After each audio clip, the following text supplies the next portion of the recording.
জায়গায় একজনের জায়গায় ফাঁকা থাকবে, আমি আলোচনা করবো না, সব জায়গায় পূরণ করতে হবে।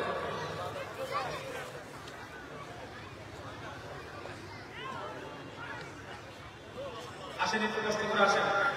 যারা সামনের দিকে আগে আসতেছে, আল্লাহ তাদের জিন্দেগির গুনাহ মাফ করে দেন, চিৎকার করে বলে আমিন। এই যে সবুজ পাঞ্জাবি আপনার সামনে থাকা, পিছনে না থাকে, আপনার সামনে থাকা এই যে মুরব্বী,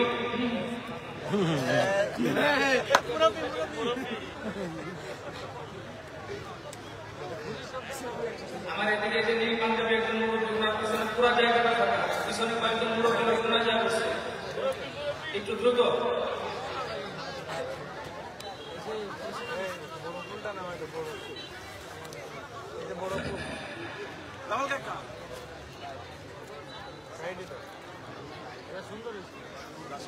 আসি ভাই, আসে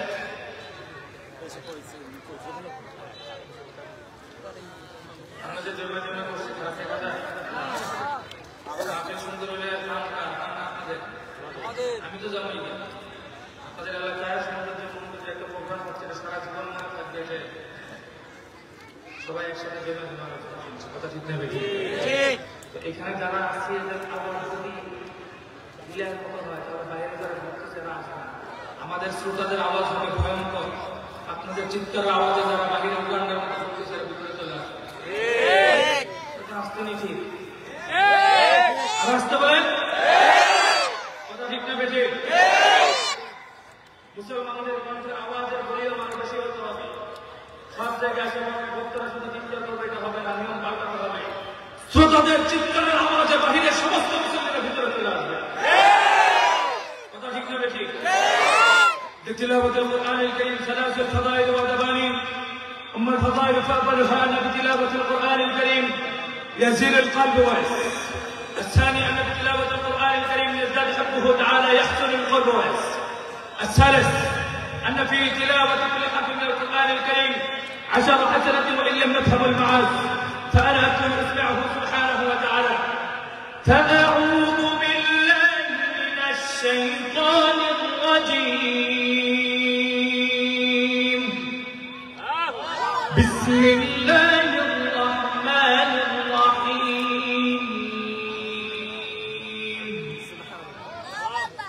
وإذ قال ربك للملائكة إني جاعل في الأرض خليفة، قالوا أتجعل فيها من يفسد فيها ويسفك الدماء ونحن نسبح بحمدك ونقدس لك، قال إني أعلم ما لا تعلمون. وعلم آدم الأسماء كلها ثم عرضهم على الملائكة فقال أنبئوني بأسماء هؤلاء إن كنتم صادقين.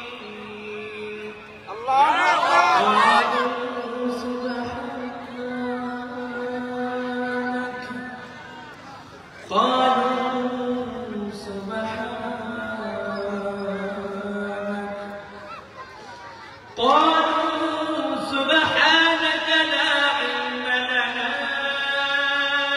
إلا ما علمتنا إنك أنت العليم الحكيم.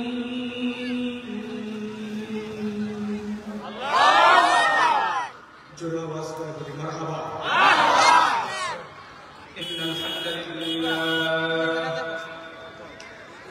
إن الحمد لله نحمده ونستعينه ونستغفره ونعوذ بالله من شرور أنفسنا ومن سيئات أعمالنا. من يهده الله فلا مضل له ومن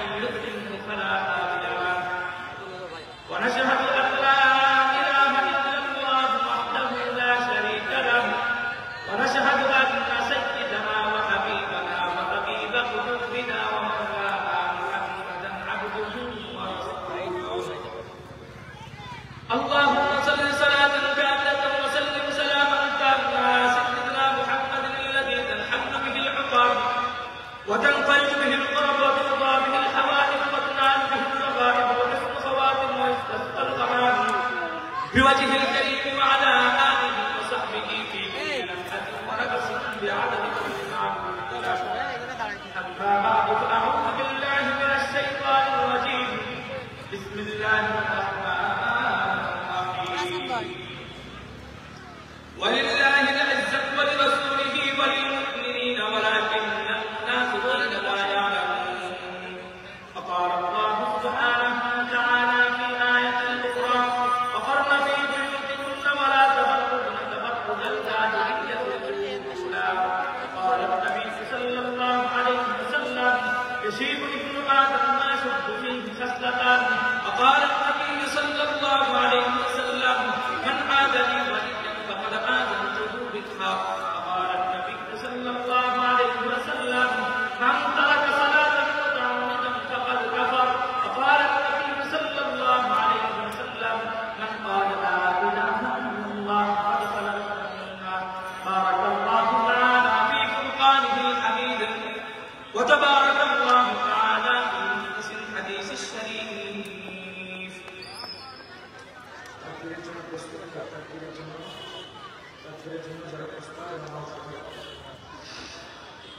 মুজাম্মেল হক স্মৃতি সঙ্গের উদ্যোগে আয়োজিত নৌহাটি হাই স্কুল মাঠ প্রাঙ্গণ এই বিশাল ইসলামিক তাফসীর মাহফিলের সম্মানিত সভাপতি পীর কামিল আলহাজ হযরত মাওলানা শরফুল আমিন, সভাপতি প্রধান শরফুল আমিন সাহেব ভারত, ছোটখাটো আলোচক হিসেবে আমাকে রাখা হয়েছে। আমার আগে আলোচনা করেছেন বিশিষ্ট আলোচক হযরত মাওলানা মামুনুর রশিদ সাহেব, দামাত বরকাতুহ।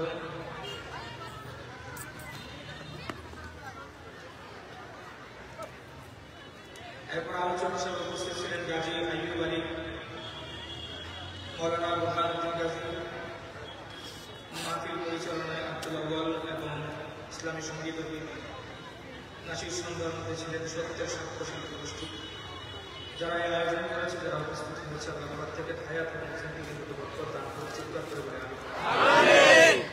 আপনারা নিজ থেকে যদি আওয়াজ দিবেন, আওয়াজের ধরিও না, আমার আওয়াজের টাইম লাগবে, আওয়াজ আপনাদের নিচে হয়ে যাবে, আওয়াজ সংকীর্ণ হবে। চেষ্টা মাথায় রেখে থাকতে পারবেন ইনশাআল্লাহ। আমি আল্লাহ রাব্বুল আলামিনের পবিত্র কালামুল্লাহ শরীফ থেকে দুই একটি আয়াত তেলাওয়াত করে উপস্থাপনা করে রাখতে পেরেছি।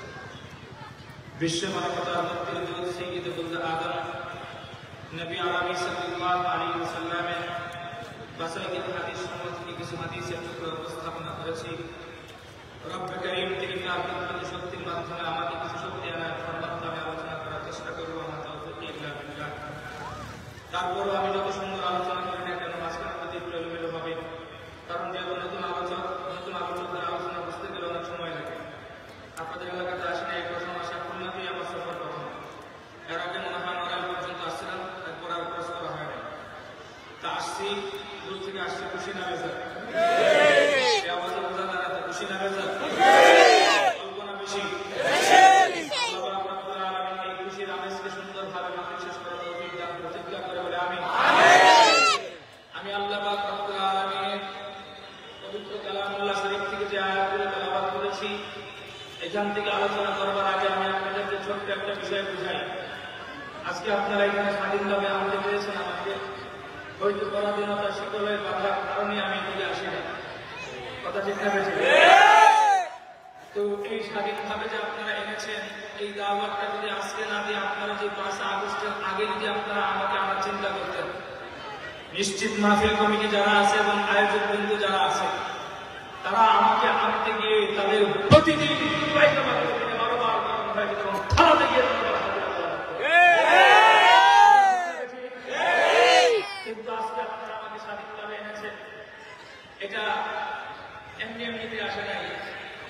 শহীদ আবু সাঈদ আল-বুদ্ধের রক্তের বিনিময়ে গোটা বাংলাদেশটাকে নতুনভাবে স্বাধীন করে আমরা এই জাতির মধ্যে কোরআন এবং হাদিসের তাকবীর গুলো চমৎকারভাবে আলোচনা করতে পারতেছি। এজন্য শহীদ আবু সাঈদের মুগ্ধের প্রতি শ্রদ্ধা জানিয়ে আল্লাহর কাছে শুকর করে আমরা যেন প্রত্যেকটা শহীদদের কবরকে জান্নাতের সর্বোচ্চ মাকাম বানিয়ে দেয়। কিন্তু দোস্ত কথা না বুঝেন, যেই সমস্ত ছাত্র ভাইয়েরা আমাদের জন্য জীবন দিয়েছিল ইসলামের মাটি এবং দেশকে রক্ষা করবার জন্য, খেয়াল করবেন ওরা কেউ রাজনৈতিক কোনো ইস্যুতে মাঠে নামে নাই, কোনো দলের পতন ঘটানোর জন্য ওরা কিন্তু মাঠে নামে নাই। আরে ছাত্র ভাইয়েরা যখন যৌক্তিক আন্দোলন করতেছিল, ওদের ওই আন্দোলনের মধ্যে আমাদের 18 দলের পক্ষ থেকে কিন্তু তারা কোনো দাবি উঠায় নাই। ওরা যখন আন্দোলন করতেছিল, আমাদের মুসলিম আলেমদের পক্ষ থেকেও কিন্তু তারা কোনো দাবি এবং আন্দোলন করে নাই। ছাত্র ভাইয়েরা আন্দোলন করতেছিল যে আমরা মেধাবী ছাত্ররা দেশের মধ্যে জীবিত থাকা অবস্থায় মানিকগঞ্জ থেকে একটা নর্তকী মমতা মার্কা মহিলা রাতের বেলায় 10 পুরুষের বিছানা গরম করে দিনের বেলায় সংসদে গিয়ে আজহারি হুজুর আর মসজিদ বুখারী শরীফের দোষ দিবে এটা বাংলাদেশের ইমামদের বাংলাদেশ করবে।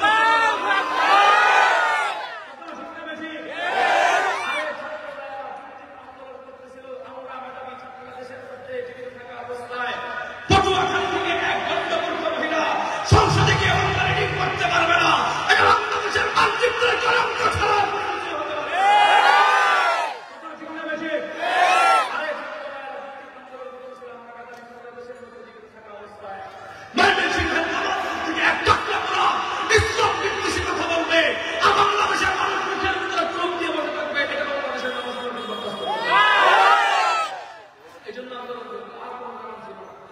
এই জিনিসটাই আমি খুলনাতে বসে বসে মাথার কাম পায়ের মধ্যে ফেলি, অটো চালিয়ে রিক্সা চালিয়ে ফুচকা বিক্রি করে আমার শিশুরা ঢাকা শহরে গিয়ে গোল্ডেন এ প্লাসের তালিকায় উত্তীর্ণ হবে, ডাক্তার হবে, এমবিবিএস হবে, দিন শেষে চাকরি হবে না। এই জন্য আমি গরিব বাবার সন্তানকে পড়াশোনা করাই না। অধিকাংশ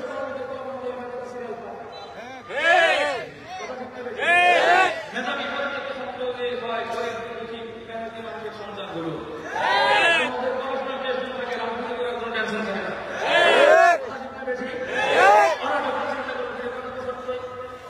কত তো ছাত্র পড়াশোনা করাবো, দিন শেষে আমাদের সন্তান দিয়ে বিদেশে গিয়ে মানুষের গোলামি করবে। এই জন্য তো আমি সন্তানকে পড়াশোনা করাই না। কাজেই ওদের যৌক্তিক দাবি, এই যৌক্তিক দাবি আদায় করতে গিয়ে বাংলাদেশের সমস্ত ওলামায়ে কেরামের একটা নেতৃত্ব হলো ছাত্র আন্দোলন।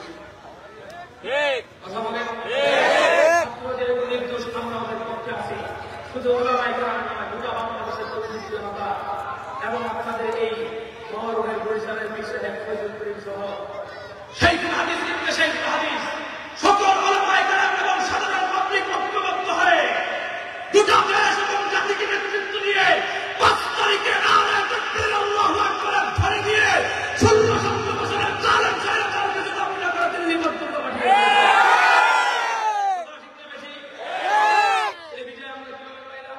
এটা পাওয়ার মূল কারণ হচ্ছে আমরা মুসলমানরা ঐক্যবদ্ধ ছিলাম, আমরা জাতি ঐক্যবদ্ধ ছিলাম। কিন্তু মনে রাখবেন, ক্ষমতার চেয়ার এবং ধারণাটি ভাগ করার জন্য যে আমরা দলে দলে বিভক্ত হয়ে যাই, তাহলে 16-17 বছর যেভাবে ঠেঙ্গেছে আরেকটু আসে আমরা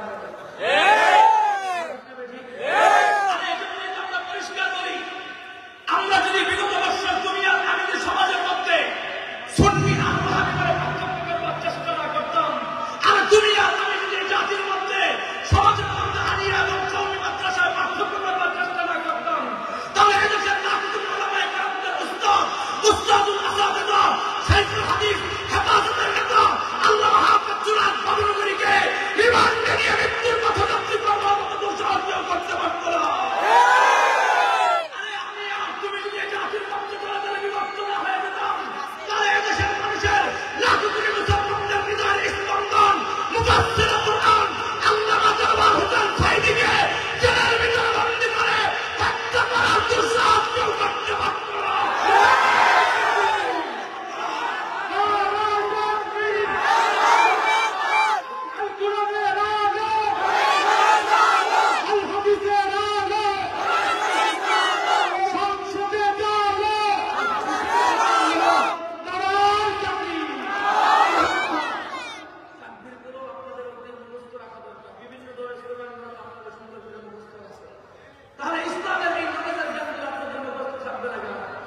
এই দেশের মধ্যে মুসলমানরা সংখ্যালঘু হিসেবে বাঁচতে চায় না।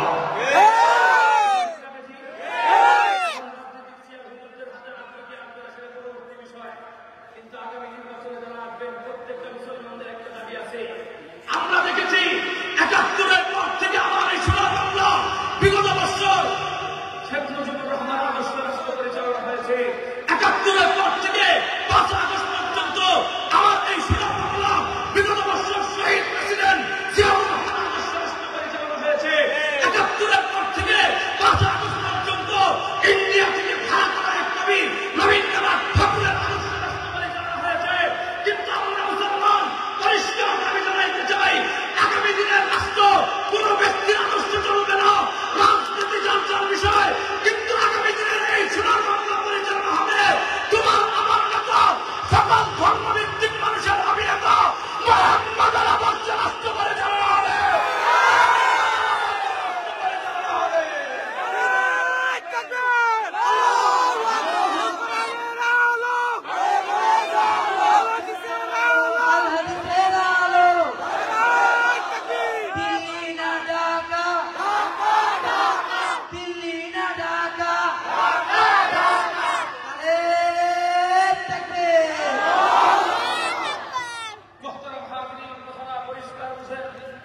এটা হচ্ছে আমাদের দাবি, রাজনৈতিক যাত্রা বিষয়। এটা আমরা মঞ্চে আনতে পারবো না, অনেক ধরনের লোক আছে এখনো পর্যন্ত আমার দেশ পরিচালনা করে ইন্ডিয়া থেকে।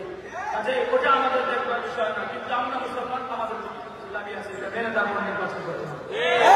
এখন কথাটা বলছেন, আল্লাহ যে তোমাকে আমাকে বিজয় দিয়েছেন, তো এই বিজয় আনবার পিছনে একটা জিনিস খেয়াল করবেন। কি বিষয় জানেন? আল্লাহ যে তোমাকে আমাকে বিজয় দান করবেন, এটা কোরআনের মধ্যে ওয়াদা দিয়েছেন। আল্লাহ বলতেছেন, ওয়ালিল্লাহিল ইজ্জাতু ওয়া লিরাসূলিহি ওয়া লিল মুমিনিন। ইজ্জত এবং সম্মান এটা আমি আল্লাহ তাআলা দুনিয়াতে দান করেছি নবী এবং রাসূলদেরকে। সুবহানাল্লাহ। এই সুবহানাল্লাহ বলে রাস্তা হয়। আর এখান থেকে সুবহানাল্লাহ পড়তে দেরি হয়, রহমতের ফেরেশতা তোর জন্য জান্নাতের ভিতরে গাছ লাগাইতে দেরি হয় না।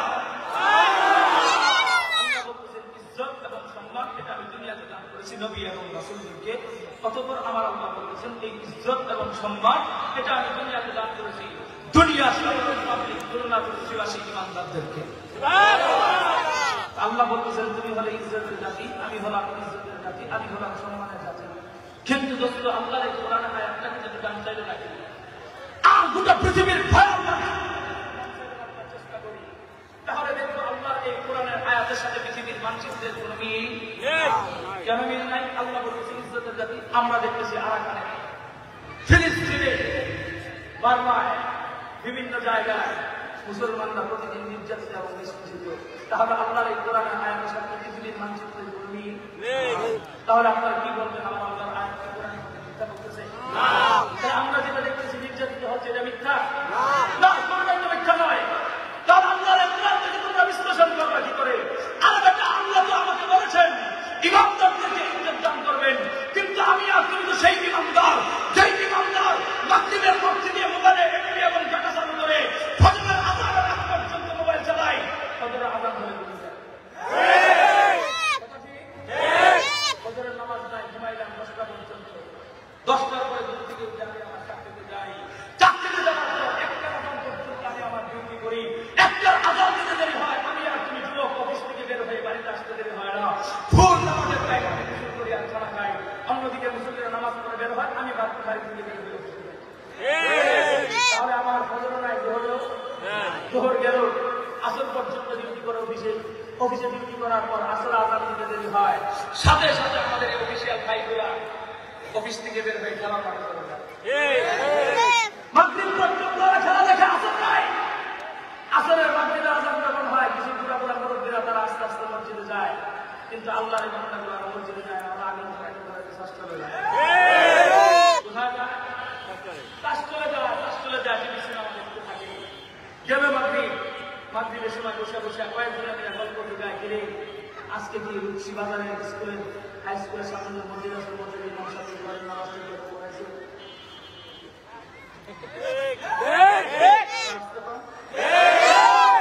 খবর নাই, আসর নাই, মাগরিব নাই, হোটেলে বসে বসে টিভি ধরায় আর টিভি দেখে আর কয়েকজনে মিলে আলোচনা করে করেছে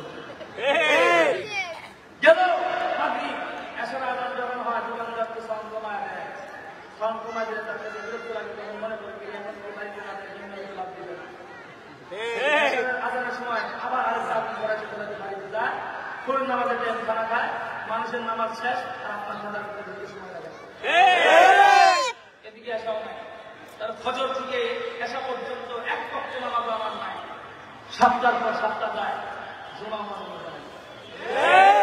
আমি আপনার সেই ইমানদার তাহলে আমাকে আল্লাহ ইজ্জত দিয়ে কি শেখাবো কথা চিন্তা কিন্তু আল্লাহর কোরআন আয়াত থেকে আমরা কিভাবে বিশ্বাস করে জানতে চাও আরে খুলনার কোন যুবক এসে যে আমাকে বলে হামিদি সাহেব আজকে ফজরের উপরে যেখানে মাহফিল করতে আসছেন সেই মাহফিলের জায়গায় মাথার উপর যে আসমান ছিল সেটা আজকে জমিনে রূপান্তরিত হয়েছে যেখানে আপনি মাহফিল করতে আসছেন সন্ধ্যার পরে জমিন সেটা উল্টো হয়ে আসমানে রূপান্তরিত হয়েছে সাধারণ পাবলিক আমাকে জবাব দিবে হুজুর আমরা 5 ওয়াক্ত নামাজ না পড়তে পারি 7টায় জুমা হলে পড়তে পারি 7টায় জুমা না পড়তে পারি ঈদের নামাজ তো পড়ি ঈদের নামাজ না পড়তে পারি কারো না কারো জানাজা তো করি এতটুকু ইমান তো আছে সেই ইমানের দলিলের শক্তিতে বলে দিব হুজুর বাক্যম থেকে মাথা আলাদা হয়ে যাবে শাহাদাত বরণ করব মসজিদ কালো ওই টাকা ফুলটার বক্তব্য আমরা কোনোদিন বিশ্বাস করতে পারি না এটা আমাদের আল্লাহর কোরআনের প্রতি অগাধ ভালোবাসা এটা হচ্ছে আল্লাহর কোরআনের প্রতি বিশ্বাস কিন্তু আল্লাহ যে তোমাকে আমাকে ইজ্জত দিবেন এটা দেওয়ার ক্ষেত্রে আমার আল্লাহ কিছু নিয়ম আছে না নাই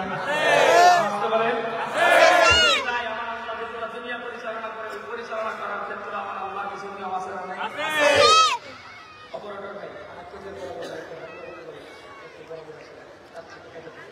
যেই কথা বলতে চাই বুঝেন যেই কথা বলতে চাই বুঝেন আমার আল্লাহ যে পুরো দুনিয়া পরিচালনা করে এটা পরিচালনা করার ক্ষেত্রে আমার আল্লাহ কিছু নিয়ম আছে না নাই আমার দিকে দরকার আছে না নাই দেখেন আমার আল্লাহ কোরআন আমাদের স্পষ্ট ভাষায় বলতেছেন قل أرأيتم إن جعل الله عليكم الليل سرمدا إلى يوم القيامة من إله غير الله من إله غير الله يأتيكم بضياء أفلا تسمعون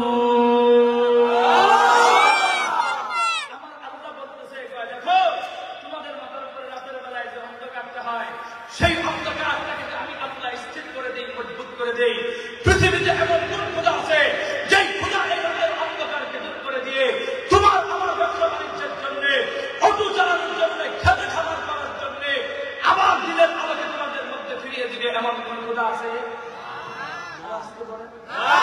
আমার আল্লাহ আবার বলতেছে দেখো তোমাদের মাথার উপরে দ্বিপ্রহরে যে সূর্যটা উঠে এটা ঠিক 5 নাম্বার করে আমি আল্লাহ স্থির করে দেই মজবুত করে দেই পৃথিবীতে এমন কোন খোদা আছে যেই খোদা এই দিনের আলোটাকে সরিয়ে দিয়ে তোমার আরামের ঘুম পশু পাখিদের আরামের ঘুম নিদ্রার ঘুম ঘুমানোর জন্য আবার তোমাদের মধ্যে রাতের অন্ধকারকে ফিরিয়ে দিবে এমন কোন খোদা আছে এখন মহিলাদের মতো আস্তে করে আওয়াজ দিয়ে বলবেন যাতে এই আওয়াজ মহিলাদের পর্যন্ত না যায় বলুন তো দেখি সন্ধ্যার সময় সূর্যটাকে ডুবিয়ে দেন কে আল্লাহ আস্তে বলেন কে ফজরের সময় উদিত করেন কে ফজরের সময় উদিত করেন কে অদত্ত মাটির গভীর মিস্ত্রি নলকূপের মাধ্যমে তোমার জন্য আমার জন্য বিশুদ্ধ পানি পান করার জন্য পানি উত্তোলন করে দেন কে তোমার আমার দাম খেতের মধ্যে যখন বৃষ্টির প্রয়োজন হয় তোমার ওই দাম খেতের পাশে বড় বড় নদী থাকবার বড় বড় গাছ হয় না বৃষ্টিতে বৃষ্টি তোমার ওই বৃষ্টির চাহিদা পূরণ করার জন্য পদ্মার ওই পানিগুলো মেঘনা নদীর ওই পানিগুলো যমুনা তীরের ওই পানিগুলো রাষ্ট্রের মাধ্যমে আকাশের মধ্যস্থল পর্যন্ত পৌঁছিয়ে মেঘমালায় জমাকৃত করে তোমার জন্য আমার জন্য বৃষ্টি বর্ষণ করে দেখে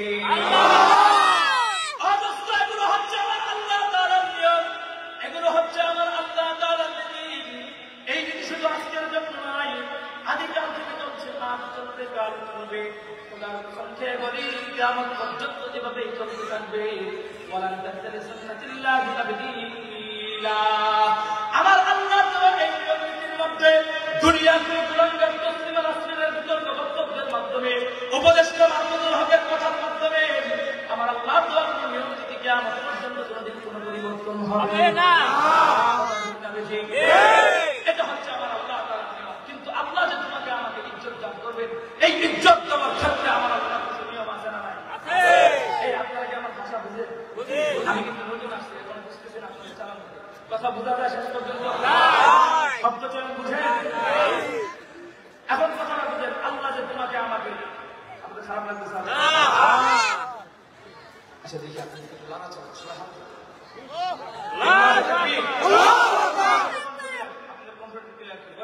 সুবহানাল্লাহ, সবাই সুবহানাল্লাহ ওয়ালহামদুলিল্লাহ, লা ইলাহা ইল্লাল্লাহ, সুবহানাল্লাহ। আওয়াজ দিয়ে, আওয়াজ দিয়ে।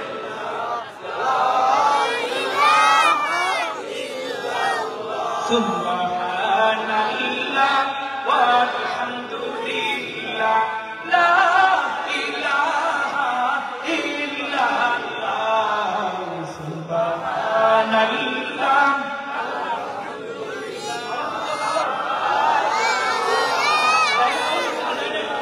সবাই লা ইলাহা ইল্লাল্লাহ, আকাশ তোমার, জমিন তোমার, সবই ক্ষমতা তোমার হাতে। সুবহানাল্লাহ আলহামদুলিল্লাহ, লা ইলাহা ইল্লাল্লাহ, সুবহানাল্লাহ।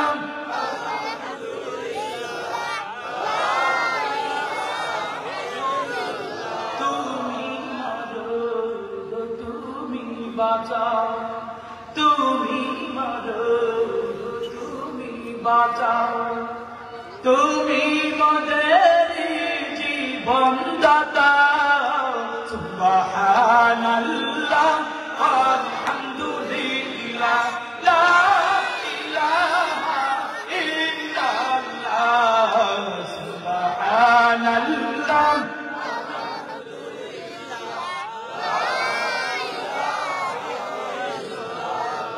সূর্য তোমার, চন্দ্র তোমার, সূর্য তোমার, চন্দ্র তোমার, সবই চলে তোমার ইশারায়। সুবহানাল্লাহ আলহামদুলিল্লাহ, লা ইলাহা ইল্লাল্লাহ, সুবহানাল্লাহ।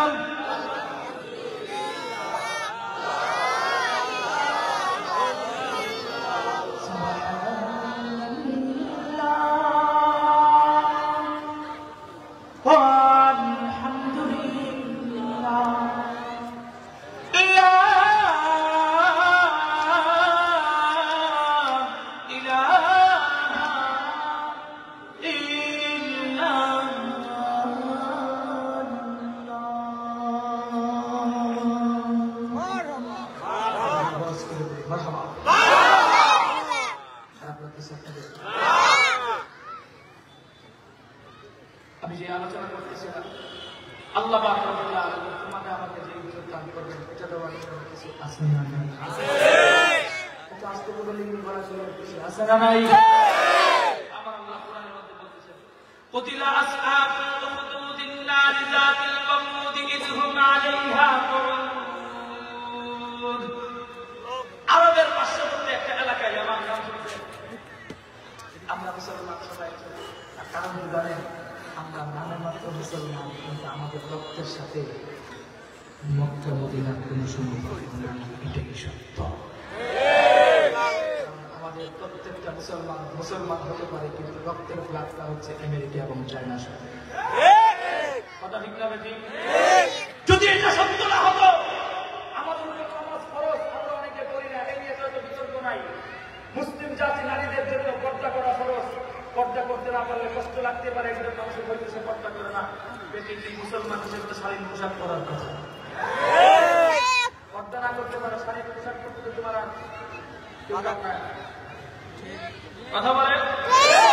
আরে আমাদের রক্তের মধ্যে যদি মদিনা ওয়ালাদের রক্ত থাকতো, তাহলে খুলনা শহরের মধ্যে আর পদ্মার ঠান্ডার ওই রাস্তার মধ্যে আর পদ্মা নদীর ওপারে মাওয়াকে গিয়ে ইলেকশন করার জন্য আমার মুসলমানের মায়ের সরকার গেঞ্জি করে আর প্যান্ট করে রাস্তায় বের হতে পারে না। যেহেতু বের হয় বোঝা যায় ওরা মুসলমানের সন্তান, কিন্তু রক্ত কিসে চায়না থেকে কথা বলতে এখন কথাটা বুঝেন। এটা যদি নিয়ে কথা বলতে চাই তাহলে আমাকে খুশ করে কয়েকজন মুরব্বীরা বলে ফেলবে, না হয়তো অতি শিক্ষিত সুশীল সমাজ যারা আছে তারা আমাদেরকে আন্দোলনে বলবে আমরা নাকি নারী বিদ্বেষী তাই 16 বছর বলছে এখন বিশ্লেষণ কথা ঠিক। যারা আমাদেরকে বলতে নারী বিদ্বেষী, আমাদের সমাজে একটা কথা আছে সুরের মার যেই চুরি করে সেই বড় চিন্তা করে বলে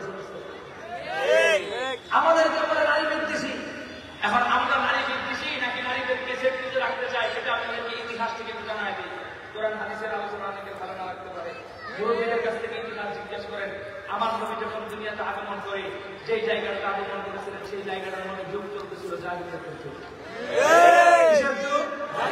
বর্বরতার যুগ। সেই যুগের মধ্যে কিছু ধর্মাবলম্বীরা ছিল, তারা কিন্তু আল্লাহ বিশ্বাসী ছিল না, অন্য মূর্তি বুদ্ধি অন্য কিছু বিশ্বাসী ছিল। ওই সময় নারীরা সম্মান পাবে দূরের কথা, নারী যে নারী সেটা রাস্তার মধ্যে বলতে পারে। কারণটা কি? ওই যুগের মানুষের কাছে নারীরা ছিল তাদের দাসী, ওই যুগের মানুষের কাছে নারীরা ছিল তাদের খাদ্যের যন্ত্র, ওই যুগের মানুষের কাছে নারীরা ছিল তাদের কাছে ভোগের যন্ত্র। মানুষ মনে করতো না, কুকুরের মতো চাকরি ফেলাইতো। দিন শেষে একজন বাবা কি করতো জানেন?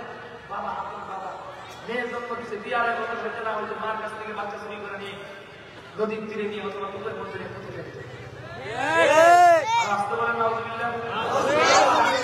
আমার আল্লাহ কোরআন বলেছে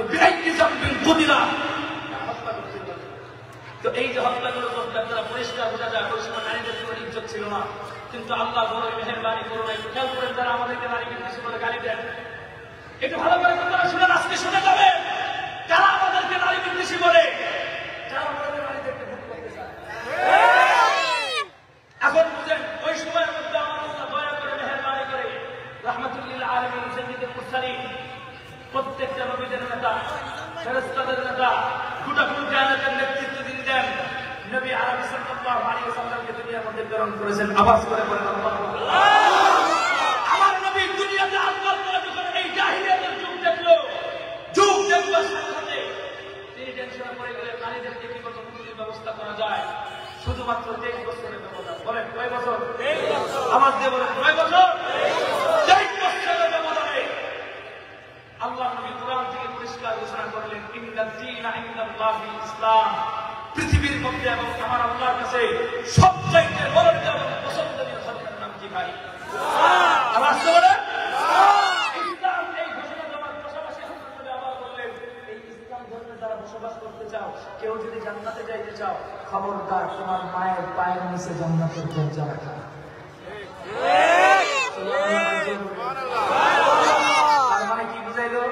মুসলমান সন্তান কেউ স্বর্গে যেতে চাইলে অবশ্যই মহিলাদেরকে সম্মান করতে হবে। ইজ্জত বাড়াইলেন আমার নবী। আবার আমাদের কি বলে দেখেন, আমার নবী নারীর ইজ্জত বাড়ায় এখন তো হয় নাই, নারীর ইজ্জত সেফটি দেওয়ার জন্য এখন একজন নারীর জন্য স্বামীর ব্যবস্থা করলো। শুধু স্বামীর ব্যবস্থা করে এখন তো হয় নাই, কোন মহিলা বিবাহ করার পর তার স্বামী মারা যায়, সে যদি বিধবা হয়ে যায়, আমাদের বাংলাদেশের মানুষ কি করবে বলেন? আমাদের এখন তো বাংলাদেশ চলতেছে টিকটকের যুগ, বউ ব্যবসায়ীর যুগ। বলে সেই কারণে টাকা থাকলে 90 বছরের উপরে 18 বছরের বিয়ে করে, তাহলে বিধবাটার বিয়ে পাওয়া নাই। তাহলে এই সমস্ত মহিলাদেরকে বিয়ে করবে কে? তারা যেন আল্লাহ কিছু অভিযোগ না করবো, আল্লাহ আমি স্বামী মারা যাওয়ার পর আমি আর স্বামীর আদর্শ হাত পাই না, এটা থেকে বলছিল মুসলিম কান্ট্রির মধ্যে এই অভিযোগ যেন আমার আল্লাহর কাছে কেউ না করতে পারে। এজন্য আমার নবী পরিষ্কার ঘোষণা করেছেন একজন মুসলমান পুরুষ 4টা নারীর দায়িত্ব বহন করবে।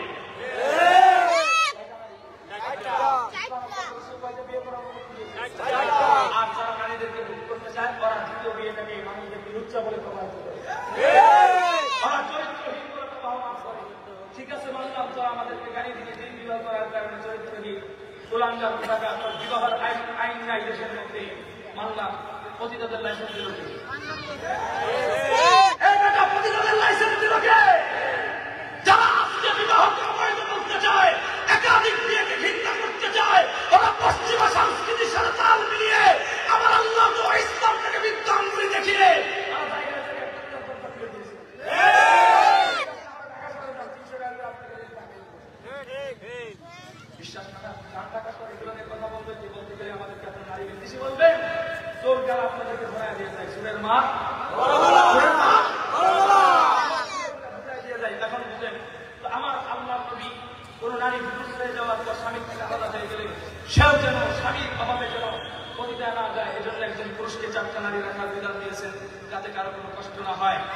দোস্ত বুঝার বিষয় হচ্ছে এই, আমার নবী সর্বশেষ নারীদের ইজ্জত রক্ষা করবার জন্য, তাদের চরিত্র ঠিক রাখবার জন্য আমার এলাকার ঘটনাকে ছেড়ে যেন আমার বোনের প্রতি কুদৃষ্টি না দেয়, এই জন্য তাদের হিজাবের ব্যবস্থা করেছেন। সুবহানাল্লাহ বলেন। বলবেন হুজুর কুদৃষ্টি মানে? আমি ভাঙ্গায় বলবো না, তুমি যে আরেকজনের বোনের প্রতি কোন দৃষ্টিতে তাকাও ওই দৃষ্টির কথা বলছি। আমি তোমার কথা বলছি, অন্য কথা না। আরেকজনের বোন রাস্তা দিয়ে হাইটে গেলে তুমি যে দৃষ্টিতে তাকাও ওই দৃষ্টির কথাটাই বলতেছি।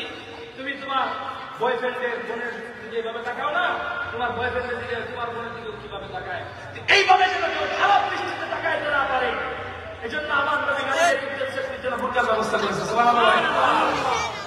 এখন কথা পরিষ্কার বুঝেন, এই বোরকা আমার কোন বোন পরবে কি পরবে না সেটা তার ব্যক্তিগত ব্যাপার, কিন্তু খুলনা রূপসা এলাকার কোন একটা বোন হিজাব পরে প্রাইভেটে যাবে, হিজাব পরে গার্মেন্টস সেক্টরে কাজ করতে যাবে, আর ওই গার্মেন্টস সেক্টরে ম্যানেজার আমার বোনের বোরকার উপর হাত দিবে, স্কুলের হেডস্যার আমার বোনের হিজাবের উপর হাত দিবে।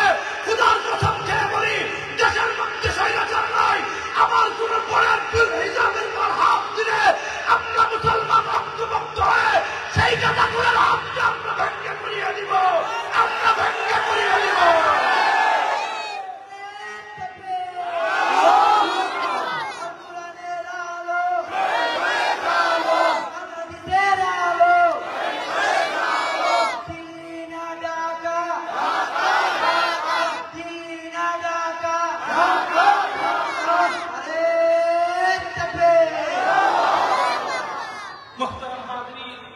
কিন্তু পর্দার এই বিষয়টা সেফটির জন্য আমার নবী ইজ্জতের হেফাজত করলেন। কিন্তু কথা বুঝেন, আপনাদের রাস্তা দিয়ে দেখবেন মাঝে মাঝে খোলামেলা আমার অনেক বোনেরা যায় না, আমাদের নিজস্ব এলাকার লোকেরা ওরা নিজেরা বিশ্রাম করতেছে, যাইতেছে কি বলে ওটা বলা দরকার, যাইতেছে বলে আরেকজন এসে সাপোর্ট দেয়, যেখানে সব দেওয়ার কথা ছিল, তুই এটা কি বললি, আমার এলাকার মেয়ে তুই এটা কি বললি, এই কথা বলা দরকার না করতে গিয়েছে। আছে না? তোমরা বলতে পারো, কিন্তু খবরদার তোমরা আপনাদের এলাকার মহিলা আমাদের আছে না? আছে। যেই যুবকগুলো একটা মেয়ে কিনে দুষ্টামি করছে, এই যুবকগুলো যদি আবার দেখে কেউ মহিলা মাদের সামনে ছাত্রীদের দুষ্টামি করতে চাইতেছে, মাহফিলের প্যান্ডেল থেকে বাস করে মাথার মধ্যে দিবে। কেন দিবে? দুষ্টামি করছে। যুবকরা পরিষ্কার করবে, হুজুর আমরা ধর্মের কাজ না করতে পারি, কিন্তু ধর্মের প্রতি আমাদের বিশ্বাস আছে। মহিলা মাদ্রাসার কোন ছাত্রীদের প্রতি কেউ চোখ করে দেখাবো, আমরা চোখ মুখে ফেলবো।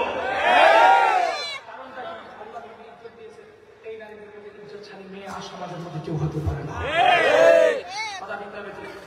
আলহামদুলিল্লাহ, আমি গর্ব করে বলি আমার এলাকাতে আশেপাশে কোন বাড়িতে দরকার নাই, শুধু আমাদের বাড়িতে, আমাদের বাড়িতে আমাদের পুরো ফ্যামিলি, স্বাস্থ্য ভাই, কুকু দ্বারা সবাই আলাদা, দাদা সহ বংশ সবাই আলাদা, আমার মাও কোরআন হাতে যায়, সবগুলো যেহেতু আলেম, আমরা একটা ফ্যামিলিতে করছি, আশেপাশে স্বাস্থ্য স্বাস্থ্যটা কেউ পর্দা করে না। আমার একটা আমার স্বাস্থ্য বোন আছে, আর স্বাস্থ্য বোন ঘরের সাথে ঘরের বাড়ি, মানে 4-5 পা হাঁটলেই বাড়ি, এদের সাথে তো কথা বন্ধ করে থাকা যায় না, কত আলোচবদ্ধ করে থাকা যায়। একদিন আমার স্বাস্থ্য বন্ধ নির্দেশ করলাম, যেহেতু শরীরে গেঞ্জি দেন, তা আমার পরিষ্কার জবাব দিচ্ছে, আমরা তো গুলশান এলাকার মেয়েদের মধ্যে ফিরে যাই। এই হলো আমাদের ফ্যামিলির অবস্থা। তো যাবো কোথায়? এর চেয়ে বড় দুঃখ কোথায় রাখা যায়? মুসলিম মেয়েকে আমাকে জবাব দেয়, এর চেয়ে লজ্জাজনক কোনো বিষয় হতে পারে না। এই যে ইজ্জতের সেফটিটা দিয়েছেন আমার আল্লাহ নবী, যে আদর্শে আমাদেরকে শিক্ষা দিয়েছেন, নারীদেরকে পর্দার ভিতরে আনো, আল্লাহ আমাদেরকে জাহান্নাম থেকে বাঁচাও, আর ওরা আমাদেরকে বলে আমরা নাকি নারীদেরকে অগ্রগামী হতে বাধা দিতেছি, ওরা নাকি সামনের দিকে আগায় দিয়েছে। হ্যাঁ সত্য, ওরা নারীদেরকে অনেক আগায় দিয়েছে, তবে আপনাকে নয়, জাহান্নামের পথে। কথা ঠিক না ঠিক? আমরা আজকে নারীদেরকে সমাজের মধ্যে সম্মানের পাত্র মনে করি, আমরা নারীদেরকে ইজ্জতের সাথে বুদ্ধার ভিতরে ঢুকাইতে চাই, ওদেরকে আবদ্ধ করার জন্য নয়। তবে একটা কথা বুঝলেন, আমরা নারীদেরকে সেফটিতে রাখি যাতে অন্য পুরুষের দৃষ্টি থেকে বেঁচে যায়, কিন্তু যারা আমাদেরকে নারী নির্দেশ করে, ওরা আমার বোনকে ঘর থেকে বের করে ভিতরে রিসিপশনে চেয়ারে নিয়ে বসায়, যেখানে 300 টাকার খাবার 3500 9,000 টাকা বিক্রি করে শুধুমাত্র একটা মহিলা মানুষের চেহারা দেখায়। বলেন কথা মিথ্যা? তাহলে বলে জাহিলিয়াতের যুগ আবার আসলো কিনা? আগেও নারীদেরকে মানুষ ভোগের যোগ্য মনে করতো, এখন তাদেরকে অনেক ব্যবসায়ী। শুধু তাই নয়, যাত্রাবাড়িতে আপনারা প্রত্যেকটা জুতার দোকানে আমরা নারীদেরকে চেয়ার বানিয়েছি। আচ্ছা বলেন তো দেখি, জুতার দোকানে নারী দিয়ে কাস্টমার রাখার কোন দরকার আছে? বলেন কেন করতেছে? ওরা নারীদেরকে আগে আনছে। কোন দিকে? করবা কি করবা না সেটা তোমাদের ব্যাপার। ভাই আমরা জোর করে বলতে পারবো না এটা ইসলামিক দেশ না, আর বললে আমাদেরকে বলার মতো মারা দিয়ে যাবে। কেন করবে সেটাও বলার দরকার নাই, কিন্তু কথা হচ্ছে যে সমস্ত বোনেরা নিজের ইচ্ছা থেকে পর্দা করেন না, এটা আমি আপনাকে স্বাধীনতা দিয়ে গেলাম। তবে একটা কথা মনে রেখেন, আপনাদের উৎসাহ এলাকায় কুকুর মারা যায় না? কুকুর মারা গেলে দেখবেন রাস্তা থেকে সেই পরিমাণ দুর্গন্ধ বের হয়, এই দুর্গন্ধ সহ্য করতে না পেরে কেউ না কেউ এটা রাস্তা থেকে সরায় মুখে ফেলায় না হচ্ছে পানির ভিতরে পুড়ে দেবে, এই দুর্গন্ধ শেষ হয়ে যায়। কিন্তু একজন বেহায়ার শরীর থেকে যে পরিমাণ দুর্গন্ধ বের হয়, ওই দুর্গন্ধের কারণে সমাজের মধ্যে হাজার হাজার যুবকরা প্রতিনিয়ত নষ্ট হয়ে যায়। তাহলে তোমার শরীর থেকে কুকুরের চাইতে ফসা নির্দিষ্ট গন্ধ বের হয়, কাজেই ভেবো তুমি পর্দা করবে কি করবে না তোমার ব্যাপার, তুমি বাড়িতে গিয়ে বোঝাবো। পর্দা না করতে পারো কষ্ট হতেই পারে, পর্দা না করতে পারো কষ্ট হতে পারে। মানুষ তো এটা বলে ব্যাপার নামাজ না পড়লি তোমার তো বলবি বলে না, আর একটা তুমি পর্দা না করতে পারো এতটুকু জায়গা তোমাকে মাথা দিয়ে থেকে তোমাকে কে বলেছে রাস্তার মধ্যে বাচ্চাদের খাবার যুবকদেরকে দেখা এতটুকু তোমার প্রমাণ চেষ্টা করো মুসলিম ফ্যামিলির সন্তান, তুমি কিন্তু হিন্দু বৌদ্ধদের ফ্যামিলির সন্তান নয়। হ্যাঁ করো বাবা, আমাকে যাওয়ার পরে তো গাড়ি দিতে হবে, অতিরিক্ত কথা বলে গেছে, সমাধানের কথা বলে নাই, বলতে পারেন কোনো সমস্যা নাই। আপনার হায়াতের জিনিস যতদিন আছে ততদিন করবেন, আপনার কাছে আল্লাহর কাছে করতে হবে। হায়াতের জিন্দেগি সবচেয়ে পাওয়ার যতদিন আছে এরপরে দেখবেন সমাজের মধ্যে বিয়ে শাদী হয়, বলেন বিয়ে শাদীতে কি হয় দেখবেন বিশাল বড় বলেন আমাদের বিয়ের মধ্যে এমনকি আমাদের সমাজের মধ্যে যখন বিয়ে হয়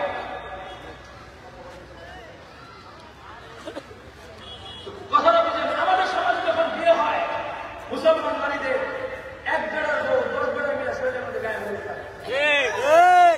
কথা সত্য বললাম হয়তো ভাই না, এটা হিন্দুদের সংস্কৃতি আমাদের মুসলমানদের ভিতরে ঢুকে গেছে, আমরা তাদের আদর্শ শুধুমাত্র 65 বছর এর বেশি আমার 40-45 গেলে দুর্বল হয়ে যাবে, হয়তো ডায়াবেটিস হয়তো তারপরে তো ক্ষমতা শেষ, আর তো কোনো পাহাড় করা। তো আজীবন যে আল্লাহর কাছে থাকতে হবে সেই আল্লাহকে আমাদেরকে চিনতে হবে।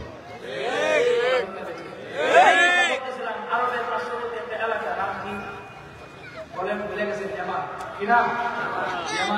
ইয়ামানের আশেপাশে একটা রাজ্য আছে, একজন বাদশা ছিল, এই বাদশা থেকে নিজে কোথা দাবি করতো।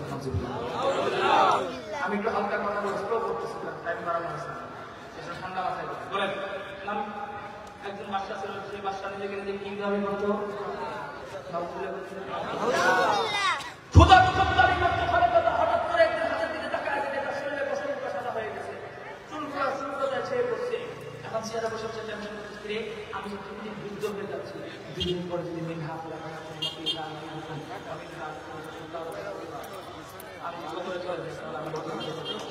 কত বড় পূজা শিক্ষা করছে, চেয়ারে বসে বসে ভাবছে ওটা দিন পরে মারা যাবে,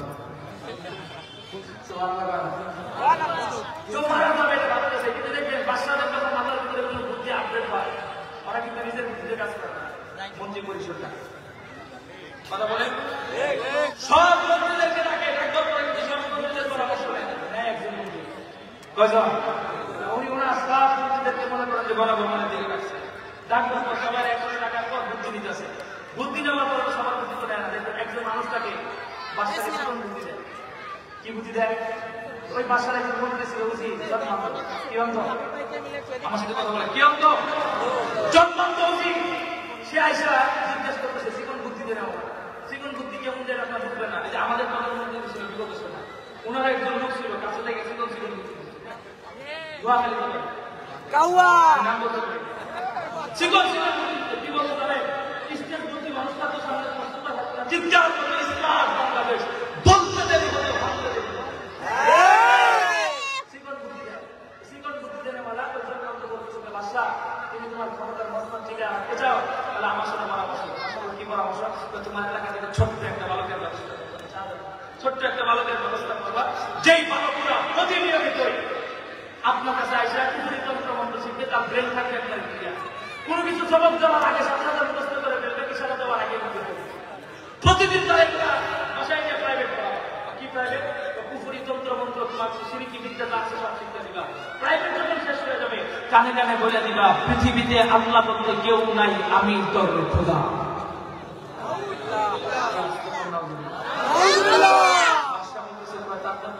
শিখাইলাম ও আস্তে আস্তে বড় হবে, সে সুনামদের অধিকারী হবে। তুমি যখন বুড়া হয়ে যাবা আমরা তোমার হাত পাওয়া গিয়া বিচারপতি মালিকের মধ্যে কলা বাতায় সবাই দিয়ে শ্মশান ঘাটে বসায় ওরা একটা তোমার কিছুতে বসায়। বাসার বলতে সুন্দর পরামর্শ, তোমার মতো কাবুকাদের মতো ছিল তোমার মাথা কথা হলে রাষ্ট্র পরিচালনা করতাম কি করে, কাজেই তোমাকে দরকার তোমার পরামর্শ একটা ভালো ব্যবস্থা করে। তিনি সাথে সাথে মানবের ব্যবস্থা করবেন। যেই মানব প্রতিনিয়মিত বাদশার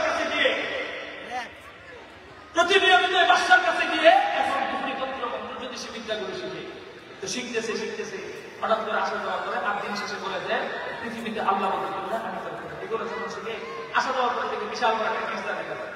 কি দেখা যায়? আগে তো আর ছিল না, মাত্র মানুষ গির্জার ভিতরে গিয়ে আমাদের করতে, তো গির্জা দেখা যায়। সে ভাবতেছে কি এই গির্জার ভিতরে তো মানুষ ভিড় করে গেলে দেখা দরকার। হঠাৎ করে একটু ভিতরে গেছে, ভিতরে যাওয়ার পর সেখানে গিয়ে দেখে একজন ইহুদি পাদ্রী আসমানি কিতাব থেকে মানুষদেরকে ধর্মীয় শিক্ষা দিচ্ছে পৃথিবীতে মানুষরূপী মানুষ কোনদিন মানুষের খোদা হতে পারে। আসতে পারেন তোমার আমার রবকে, আসতে পারেন কে? যে জবাব দিয়ে চিৎকার করে আল্লাহ আল্লাহ বলতেছে, সেই জবাব তৈরি করে দিয়েছেন কে? উপস্থিত হয়েছে সেই পা তৈরি করে দিয়েছেন কে? আর যে হাত দিয়ে তুমি তোমার জন্ম করে জমা করে সেই হাত তৈরি করে দিয়েছেন কে? চোখ দিয়ে উপভোগ করতেছে সেই চোখ তৈরি করে দিয়েছেন কে? তোমার বাবা বেটা, তোমার বাবা সব তোমার প্রসেসিং করে জন্মগ্রহণ করেছে, তোর শরীরের পাখার তৈরি করা তোর বাবার কোনো যোগ্যতা নাই। তাহলে যুক্তিতে আসে আমার শরীরের মধ্যে আমার বাবার ফসল তৈরি করার যোগ্যতা নাই, আমি যেহেতু সেই বাবার এই কোনো চিন্তা করি না। মুসলমান ইমানদার পরিষ্কার দাবি জানাইতে চাই, আমার এই পুরা দেহের মধ্যে যেহেতু আমার আল্লাহ পুরা নিয়ন্ত্রণ করে, এই শরীরের মধ্যে দুনিয়ার কোন মানুষের অধিকার নয়। আমি ওই ইমানদার পরিষ্কার বলে দেই, আমার এই কপাল এক আল্লাহ ছাড়া দুনিয়ার কোন ভণ্ড ফরিদপুরি চন্দ্রপুরীর মাথায় গিয়ে চিন্তা করবো না।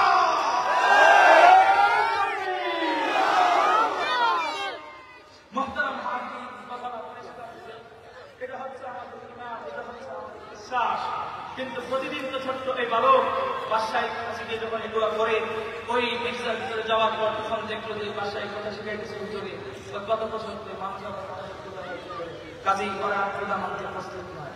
কেউ সাথে সাথে পড়ে দেখলো কালিমাতে লা ইলাহা ইল্লাল্লাহ, সাথে সাথে পড়লো কালিমাতে লা ইলাহা ইল্লাল্লাহ, ইল্লাল্লাহ বলার পর সে মুসলমান হয়ে গেল, ইমানদার হয়ে গেল। হঠাৎ করে চিন্তা করতে আমি একা হলে তো হবে না, ও যে বক্তব্য দেয় আমি জাতির সামনে প্রকাশ করতে পারি।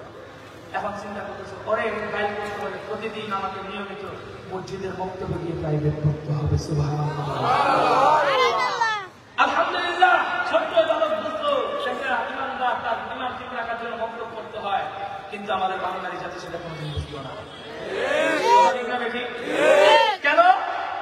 আরে বেটা, আমরা তো 16-17 বছর নয়, আমরা যেদিন থেকে ওলামায়ে কেরাম জাগ্রত হয়েছি সেদিন থেকে বলে দিয়েছি তোমার সন্তানকে মানুষ করার জন্য সকালবেলায় বক্তব্য দাও।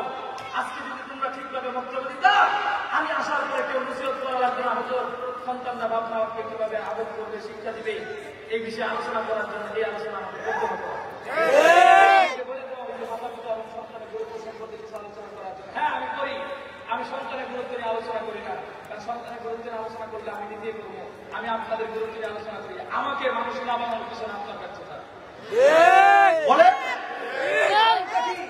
আমরা এটা পরিষ্কার করেছি। তোমরা যারা স্বপ্ন দেখো মসজিদে ইমাম সাহেব প্রতিদিন সকালবেলা ডাকে না, বক্তব্যের ছাত্রছাত্রীরা দ্রুত বক্তব্যে চলে আসি, আমাদের মুসলমানের বাবারা বাচ্চারা সকালে কথা ঠিক না বেশি কেন করায় বাবা বিশাল টাকা থেকে ইঞ্জিনিয়ার হবে, ডাক্তার হবে। হ্যাঁ ভালো কথা হয়, সুন্দর ডাক্তার হয়, বিদেশ যায়, চাকরি করে, মোটা অঙ্কের টাকা কামায়, বিয়ের বয়স হলে আরেক জায়গা থেকে মেয়ে একটা ধরে আনা, ঢাকা শহরে বসবাস করে, বুড়া বাবারা বৃদ্ধাশ্রমে লাগছে। কিন্তু বুকে হাত দিয়ে কথা বলতে পারি, আপনাদের এলাকার প্রত্যেকটা মসজিদে ইমাম সাহেব শিক্ষকদের খবর নেবেন, বেতন 8,000 হতে পারে, কিন্তু ইমাম সাহেবদের বউ এবং মা একসাথে ইতিহাস সাক্ষী রেখে বলে দিতে পারি। এখন আপনারা তল্লাশি করতে পারেন, সাদা পোশাকও লাগবে না, কারণ যেহেতু বিবি হারুন নাই, যে কোনো সময় তল্লাশি করে যে কোনো সময় হুজুরদের বাসায় যাবেন, খবর দিবেন প্রত্যেকটা হুজুরদের বেতন 5,000 হতে পারে। আলহামদুলিল্লাহ পুরো ফ্যামিলি এক মিনিটে ভাত খাওয়ার চেষ্টা করে। বিদেশ থাকে টাকা পয়সা শাড়ি দিয়ে দেন বলেন ওর সাথে রাতে সময় দেয় পারে ছুটি টাইম শাড়ির সাথে কথা ঠিক না বেঠিক? তাহলে এগুলো আমার সবার কিছু না, আমাদের ব্যবসা আমরা সকালে বক্তব্য দিতে পারি না, সেই কারণে ইমাম সাহেব তার বাবা মা শ্রদ্ধা সম্পর্কে কিছু জ্ঞান দিতে পারে না। কথা ঠিক না বেঠিক? এখন সত্যি বলো প্রতিদিন নিয়োগ করছে, কি নিয়োগ? যে বাচ্চার কাছ থেকে আরবি জ্ঞান শিখবে, বড় দেখি ধর্মীয় গুরুদের কাছ থেকে আরবি জ্ঞান শিখবে, মানুষের ইমানের পাওয়ার বাড়ানো করে। আর আসতে বলে এখন একটা কথা বলতে গেলে বাস্তব আমাদের উপর দিয়ে যাবে। আপনাদের একটা মসজিদ আছে, বছর মাসের বাজার যদিও 12টা মাস হয়, দেখবেন আপনাদের এই কল্যাণের দিকে প্রতি বছরে মাসে ইমাম পরিবর্তন হয় 13 টাকা। বছরে ইমাম পরিবর্তন হয় কয়টা? একটা ইমাম এক মাসের বেশি দিন টিকতে পারে না। কারণটা কি? কারণ আমি বলে দিই কেন পরিবর্তন হয় পরে বলি, কিন্তু দেখি ইমাম পরিবর্তন হয় না। হওয়ার পর দেখবেন আপনাদের এলাকার ছোট ছোট বাচ্চারা 27 বছর 26 বছরের যুবকরা ইমাম সাথে গিয়ে 1 বছর সময় দেয়, নতুন মানুষরা বাড়ি বসে যাই কি দেয় না দিয়ে দিয়ে কি বলে ওরা যায় হুজুরদের কাছে শিখে, হুজুর আগে হুজুরের কাছ থেকে কালেমা অর্ধেক শিখছিলাম, এখন আবার ভুলে গেছি, আপনাদের শিখে হুজুরদের কাছে যায় বলে হুজুর আগে তো সূরা ফাতিহা ঠিক করছিলাম, এখন আর কুল আল্লাহ করতে পারি না, এটা যদি শিখিয়ে দিতেন। প্রতিদিন যুবকরা হুজুরদের কাছে যায় শিখে, শিখবার পর আবার হুজুরে বলে যে হুজুর আজকে মঙ্গলবার, সভাপতি সাহেবের বাসায় খাবার, সভাপতি সাহেব তো বুজুর্গ মানুষ, তো বুজুর্গ মানুষ কল্যাণ বিশ্বাসের কাছে ওনার এক সন্তান পড়াশোনা করে। তো এখন আরেকটা সন্তান ফরিদপুর মাদারি করে শিবচর জামিয়াতুল সুন্নাহ পড়াশোনা করে, 2টা সন্তান আছে, উনি আমার তাবলীগ করে ওনার বউ মাস করাতে যায়। ওনার কথা হচ্ছে নতুন ইমাম সাহেব আসলে উনি বাকিদের খাবার দিবে না, চিন্তা ওনার বাসায় যায় খায় রাখবে, উনি স্পেশাল মেহমানদারি করবে। একদিন আমার বাড়ির মেহমান পরের বাপ থেকে বাকিদের খানা নিয়ে যাবে, মেহমানদারি বাকিদের খাবার দিব না, এটা আমার জন্য লজ্জা লাগে।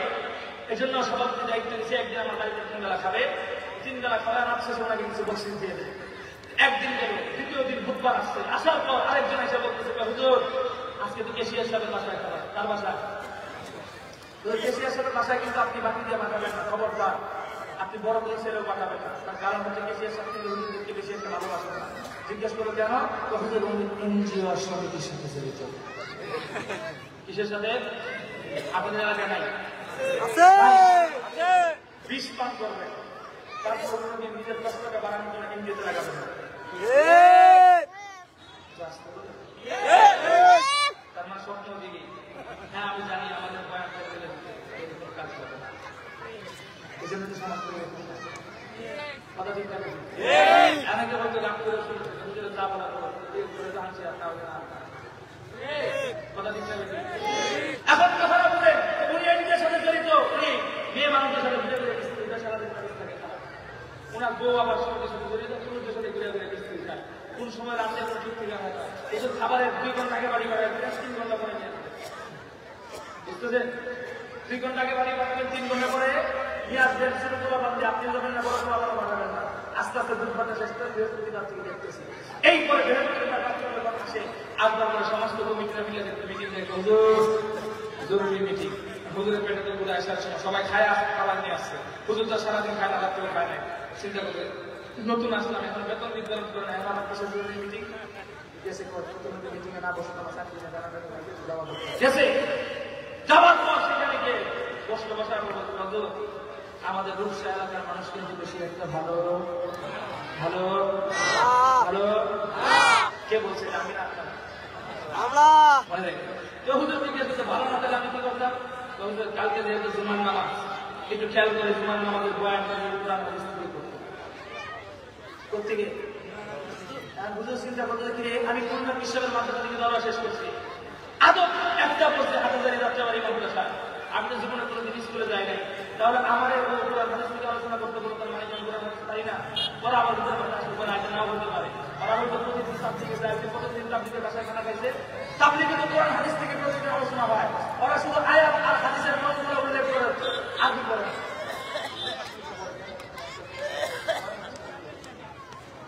আমি দেখি আমাদের নারায়ে তাকবীর এটা আসলে আমাদের প্রধান অতিথিকে উঠান নারায়ে তাকবীর প্রধান অতিথির আগমন প্রধান অতিথির আগমন রূপসাবাসীর পক্ষ থেকে রূপসাবাসীর পক্ষ থেকে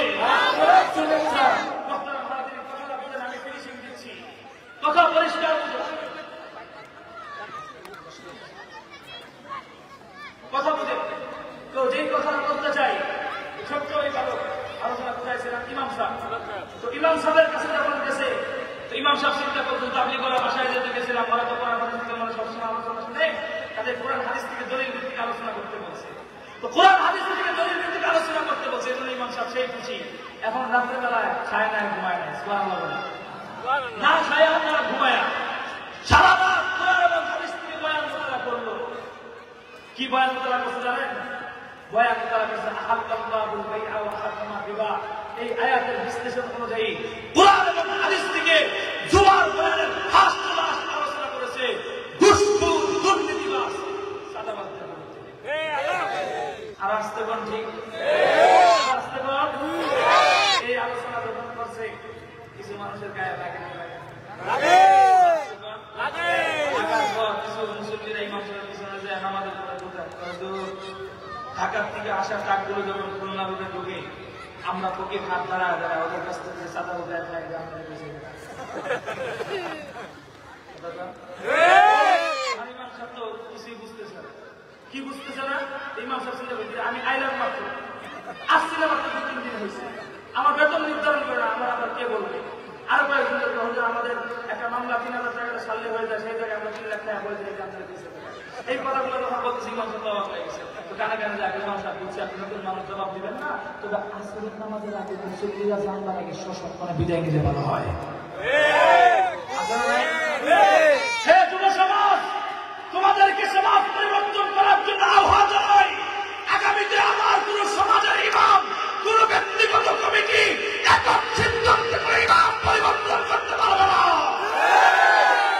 তোমাদের দল এবং নেতারা পরিবর্তন হবে তোমাদের সিদ্ধান্ত অনুযায়ী আমাদের ইমামগুলোকে সমাজে তোমরা অপমান করবে এটা বাংলাদেশের ইমামদের নাম কোনদিন বরদাস্ত করবে না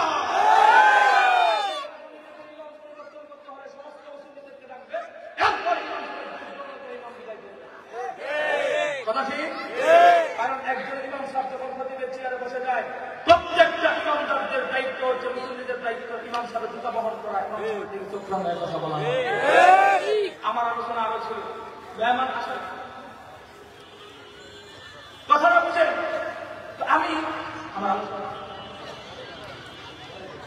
এটা আমাকে আগে বলতে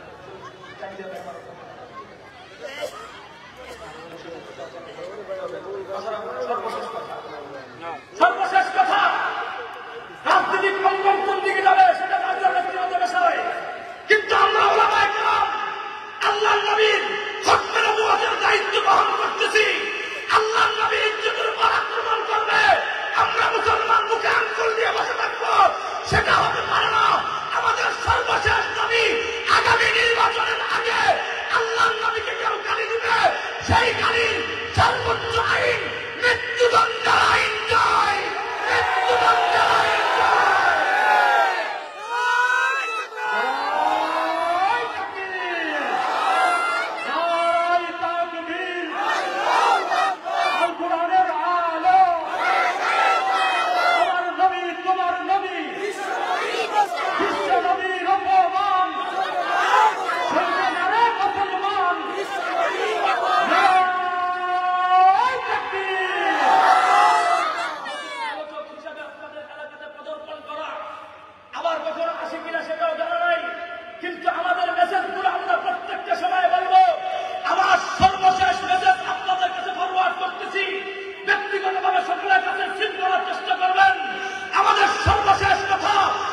وبشر المؤمنين وآخر دعوانا الحمد لله رب العالمين والسلام عليكم ورحمة الله تعالى وبركاته الحمد لله এত সময় পর্যন্ত আমাদের সম্পর্কে অত্যন্ত গুরুত্বপূর্ণ আলোচনা পেশ করলেন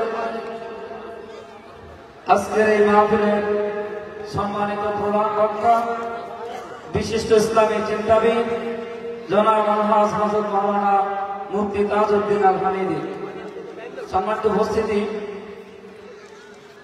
ইতিমধ্যে আমাদের মাঝে এসে উপস্থিত হয়েছেন ঐতিহ্যবাহী নৈহাটি হাই স্কুল মাঠের আজকের এই মোজাম্মেল হক শ্রেণী সংঘের উদ্যোগে আয়োজিত প্রথম বার্ষিক তাফসীরুল কোরআন মাহফিলের প্রধান অতিথি, সুদূর ভারত থেকে আগত আমাদের আজকের এই মাহফিলের মধ্যমণি। তো আমি এই পর্যায়ে মঞ্চে আসার জন্য অনুরোধ করছি টুটুল ভাইকে, মাইনুল ইসলাম টুটুল ভাইকে আমি মঞ্চে আসার জন্য অনুরোধ করছি। আর স্টেজের চারপাশে, প্যান্ডেলের চারপাশে যে ভাইরা দাঁড়িয়ে আছেন, সম্মানিত প্রধান অতিথি বলার আগেই আমি আপনাদেরকে অনুরোধ করছি, আমি চাই না যে সম্মানিত প্রধান অতিথি আপনাদেরকে অনুরোধ করুক, এটা আমি চাই না, এটা আমাদের জন্য অত্যন্ত দুঃখজনক। আমি চাই যে সম্মানিত প্রধান অতিথি তিনি শুধু ভারত থেকে আগমন করেছেন, তিনি অনেক কষ্ট করে আমাদের কাছে এসেছেন। আমি চাই যে আপনারা তার অনুরোধ করার আগেই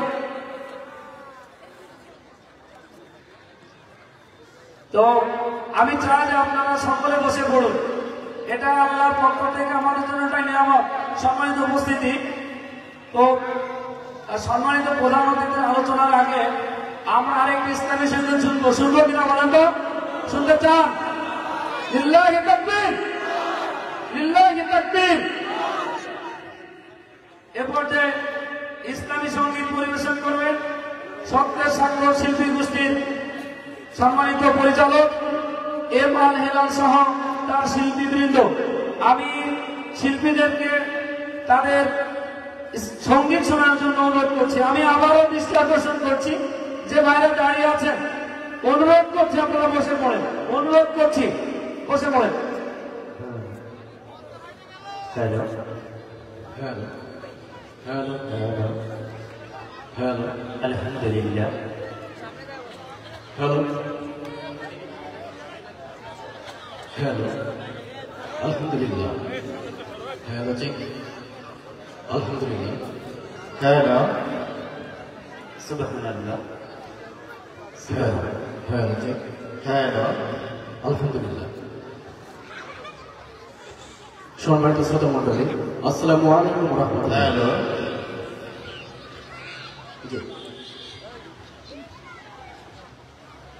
আমাদের এদেশে নিকট অতীত থেকে অনন্তকালের দিকে আমরা বদর থেকে উহুদ হয়ে এখানে শত সংঘাতের মধ্যে এ কাফেলায় এসে দাঁড়িয়েছি। কে প্রশ্ন করে আমরা কোথায় যাব? আমরা তো বলেছি আমাদের যাত্রা অনন্তকালে। উদয় ও অস্তের ক্লান্তি আমাদের কোনদিনই বিহবল করতে পারেনি। আমাদের দেহ ক্ষত বিক্ষত, আমাদের রক্তে সবুজ হয়ে উঠেছিল মোতার প্রান্ত। পৃথিবীতে যত গোলাপ ফুল ফোটে তার লাল বর্ণ আমাদের রক্ত, তার সুগন্ধ আমাদের নিঃশ্বাস বায়ু।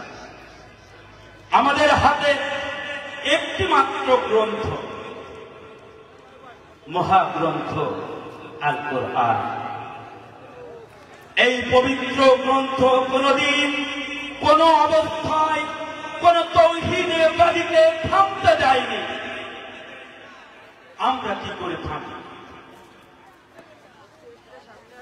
অবসায়ী মুগ্ধ, শেষ হয়নি যুদ্ধ, হয় না গেল গালয়, হয় অবরুদ্ধ।